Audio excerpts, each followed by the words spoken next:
When World War II came to an end, the battlefield fell silent, but the work of the U.S. Army was far from over. Across Europe, destroyed cities and abandoned equipment told the story of a war that had reshaped the world. Among the wreckage were hundreds of German tanks. To many, they were simply remnants of a defeated army. To American military planners, they were something else entirely. Valuable sources of knowledge. The United States had encountered German armor throughout the war, from North Africa to Western Europe. In some battles, American forces had struggled against well-protected and heavily armed enemy tanks.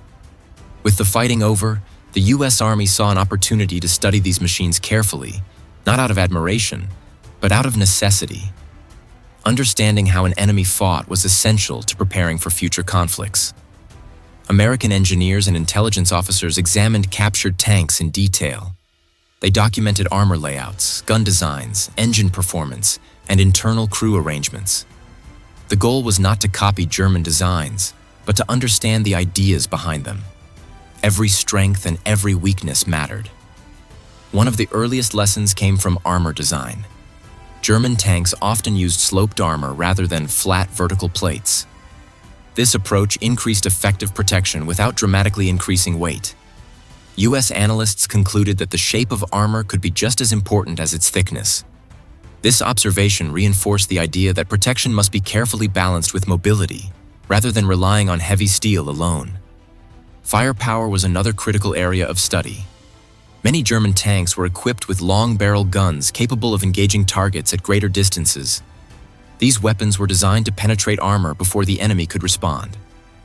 The U.S. Army recognized that future armored combat would increasingly depend on range, accuracy, and fire control rather than sheer numbers. Precision mattered more than volume. However, the advantages of German tanks often came with serious trade-offs. Many of these vehicles were extremely heavy and mechanically complex. While they performed well under ideal conditions, they frequently suffered from breakdowns in prolonged operations. Transporting them required significant resources, and repairing them in the field was time-consuming. American planners saw this as a major limitation. From this, the U.S. Army drew an important conclusion. A tank that cannot be maintained easily becomes a liability. Reliability, ease of repair, and access to spare parts were just as important as battlefield performance. This reinforced America's existing emphasis on logistics and long-term sustainability. Crew experience was another area that received close attention. German tanks were designed with clear role separation among crew members, allowing commanders to focus on situational awareness rather than operating weapons. Visibility and optics were often well developed, giving crews better awareness of their surroundings. American analysts noted that even the most powerful tank is ineffective if its crew cannot operate efficiently under stress. This insight influenced future U.S. design priorities. Crew protection, internal layout, communication systems, and visibility became central considerations. A tank was no longer viewed simply as a weapon, but as a working environment for the soldiers inside it.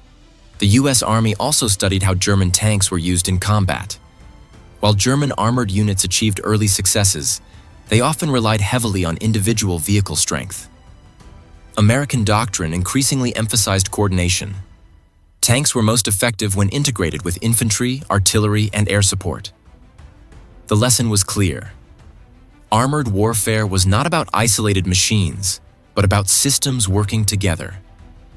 As the post-war world transitioned into the Cold War, these lessons gained new importance. The United States faced new strategic challenges and potential adversaries. Studying past enemies provided valuable insight into future threats.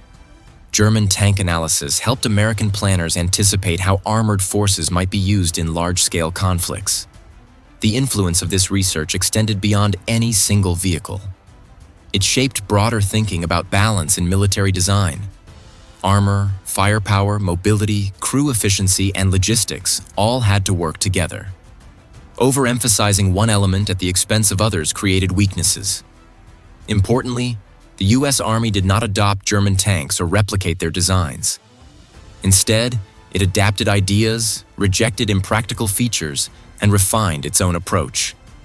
The goal was not imitation, but improvement. Lessons learned from the war were filtered through American strategic needs and industrial capabilities. Modern U.S. armored vehicles reflect this philosophy. They prioritize reliability, crew survivability, advanced fire control, and sustained operational capability. These principles were shaped not only by American experience, but also by careful study of former adversaries. In the end, the German tanks left behind after World War II were not treated as symbols of victory. They were treated as data. By studying them, the U.S. Army strengthened its understanding of armored warfare and prepared itself for an uncertain future. Victory did not end with the last battle. For the United States Army, it continued through analysis, learning, and adaptation. That is what the U.S. Army learned from Hitler's tanks.